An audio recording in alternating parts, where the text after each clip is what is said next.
இது current office தானே madam? ஏய், இது யார் வீடு தெரியுமா? கரண்ட் ஆபீஸ் வீடு தானே? ஆமா ஆமா. கவுண்டர் உள்ள தானக்குது நீங்க? ஆமா. உன்ன வெளியே வர்றேன். வராது. 1 hour ஆகும் நீங்க. நான் உட்காந்து வாங்கி போறேன். டேய் ஏந்திரா.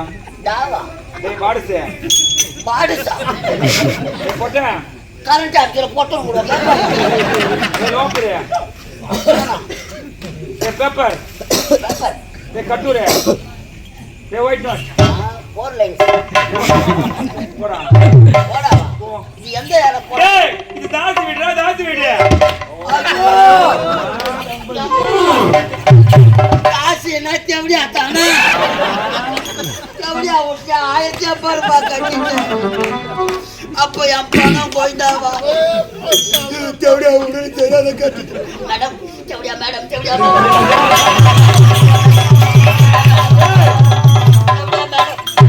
தேவடியா உங்களுக்கு தெரியாத 1050 ரூபாய் கட்டிட்டு. பில்லு இல்லாத போல என் பொண்டாடி கூப்பிடுவா. மேடம் மேடம், இந்த கோலத்துல போல ஊர்ல இருக்கிற நாய் விடாது. எதனா வேலை இருந்தா கொடுங்க மேடம். டேய், இந்த தாசி கிட்ட வந்த பணமா சுடுகாடு போன பணமா திரும்பி வந்துக்குதா? அப்ப 1000 இருக்குதா? 1050 ரூபாய் பணம் போச்சு. கோயிந்தா கோயிந்தா.